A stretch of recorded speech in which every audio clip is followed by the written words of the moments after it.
চিংড়ি মাছ কম বেশি আমরা সবাই খুব পছন্দ করি, আর সেই চিংড়ি মাছটা যদি ঝাল ঝাল কষা কষা করে গরম ভাতের সাথে পাওয়া যায় তাহলে তো কোনো কথাই নেই। তো চলুন দেখে নেওয়া যাক আজ মা কীভাবে কষা কষা করে আলু পেঁয়াজ দিয়ে চিংড়ি মাছ বানায়। নমস্কার, সেনগুপ্তাস হোম কিচেনে আপনাদের সবাইকে স্বাগত জানাই।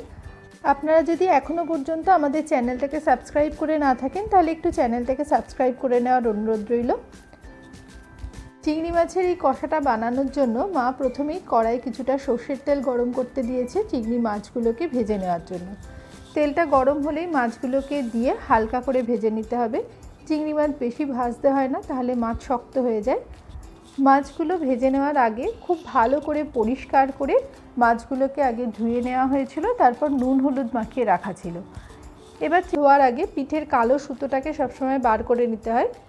মাছগুলোকে 25-30 সেকেন্ড মতো নাড়ার পর এবার তেল থেকে তুলে নিতে হবে, আর ওই তেলের মধ্যেই কিছুটা সর্ষের তেল দিয়ে দিতে হবে।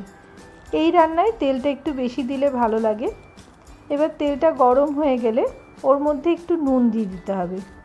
যেহেতু চিংড়ি মাছগুলো এই কড়াতেই ভাজা হয়েছিল, তাই আলু দিলে আলুগুলো নিচে লেগে যাওয়ার সম্ভাবনা থাকে, নুন দিলে সেটা লাগবে না। তেলটা গরম হয়ে গেলে এবার এর মধ্যে আলুগুলো দিয়ে দিতে হবে। আলুগুলোকে লম্বা লম্বা করে কেটে নেওয়া হয়েছিল। গ্যাসের ফ্লেমটাকে মিডিয়ামে রেখে আলুগুলোকে খুব ভালো করে ভাজতে হবে। বেশ লালচে করে আলুগুলোকে ভেজে নিতে হবে, আর এই ভাজার সময় অল্প একটু নুন আর সামান্য একটু হলুদ গুঁড়ো দিয়ে আলুগুলোকে ভাজতে হবে, তাহলে আলুগুলো তাড়াতাড়ি নরম হয়ে যাবে। আলুগুলো কিছুক্ষণ নাড়াচাড়া করার পর এবার এর মধ্যে একটু মোটা মোটা করে কাটা পেঁয়াজ দিয়ে দিতে হবে। এই তরকারিতে একটু মোটা মোটা করে স্লাইস করে পেঁয়াজটাকে দিতে হয়। খুব ভালো করে আলু আর পেঁয়াজটাকে নেড়ে নিতে হবে, আর গ্যাসের ফ্লেমটাকে মিডিয়ামে রেখে চাপা দিয়ে 5 মিনিট মতো রেখে দিতে হবে। ফিরে এলাম 5 মিনিট পর। আলুটা এখন খুব ভালো করে ভাজা হয়ে গেছে। এই তরকারিতে আলুটা ভাজার সময় এমনভাবে ভাজতে হবে যাতে 80% নরম হয়ে যায়। এবার এর মধ্যে একটা টমেটো দিয়ে টমেটোটাকেও আলু পেঁয়াজের সাথে খুব ভালো করে মিশিয়ে নিতে হবে।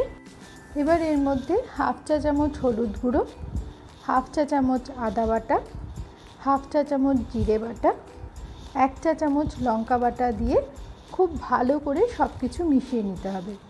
তরকারিতে বাটা মশলা দিলে তরকারির স্বাদটা খুব ভালো আসে, আপনারা গুঁড়ো মশলা দিয়েও করতে পারেন। এবার সব কিছু খুব ভালো করে মিশিয়ে নিয়ে 5টা কাঁচা লঙ্কা দিয়ে দিতে হবে। ঝালটা আপনারা নিজেদের পছন্দ মতো দেবেন, তবে এই তরকারিটা একটু ঝাল ঝাল হলে খুব ভালো লাগে। একটু ঝাল ঝাল মাখা মাখা হলে গরম ভাতের সাথে খেতে ভীষণ ভালো লাগে। আপনারা এটা বাড়িতে অবশ্যই বানাবেন, আর আমাদের কমেন্ট বক্সে জানাতে ভুলবেন না কিন্তু কেমন লাগলো। এবার অল্প একটু গরম জল দিয়ে মশলাটাকে খুব ভালো করে কষাতে হবে যতক্ষণ না মশলার কাঁচা গন্ধ চলে যায় আর তরকারিটা তেলের উপর উঠে আসে। গ্যাসের ফ্লেমটাকে এই সময় মিডিয়ামে রেখেই খুব ভালো করে কষাতে হবে। আপনারা চেষ্টা করবেন তরকারিতে সবসময় গরম জল দেওয়ার। মা সবসময় গরম জল দিয়ে তরকারি করে, তাহলে তরকারির স্বাদ খুব ভালো হয়। মশলাটা কিছুক্ষণ কষিয়ে নেওয়ার পর তরকারিটাতে যখন তেল উঠে আসবে তখন এর মধ্যে ভাজা চিংড়ি মাছগুলোকে দিয়ে দিতে হবে। মাছগুলোকে দিয়ে আবারও খুব ভালো করে সব কিছু মিশিয়ে নিতে হবে, আর এই সময় এর মধ্যে পরিমাণ মতো নুন দিয়ে দিতে হবে। নুনটা একটু কমই দিতে হবে, তার কারণ আগেও নুন দেওয়া হয়েছিল। নুন দিয়ে নুনটাকে সব কিছুর সাথে খুব ভালো করে মিশিয়ে নিয়ে এবার এর মধ্যে গরম জল দিয়ে দিতে হবে। এই তরকারিটাতে জল খুব বেশি দেওয়ার দরকার নেই। এক তো আলুগুলো ভাজার সময় 80% নরম করে ভেজে নেওয়া হয়েছিল, আর দ্বিতীয়ত এই তরকারিটা একটু মাখা মাখা হলেই ভালো লাগে। জলটা দিয়ে মিডিয়াম ফ্লেমে 1 মিনিট মতো ফুটে গেলেই এর মধ্যে ধনেপাতা কুচি ছড়িয়ে খুব ভালো করে মিশিয়ে নিলেই তৈরি হয়ে যাবে চিংড়ি মাছ আলু পেঁয়াজের এই কষা। এই তরকারিটা আপনারা অনেকেই হয়তো বানিয়েছেন, আর যারা বানাননি তারা অবশ্যই বানিয়ে দেখবেন। গরম ভাতের সাথে এটা খেতে দারুণ লাগে।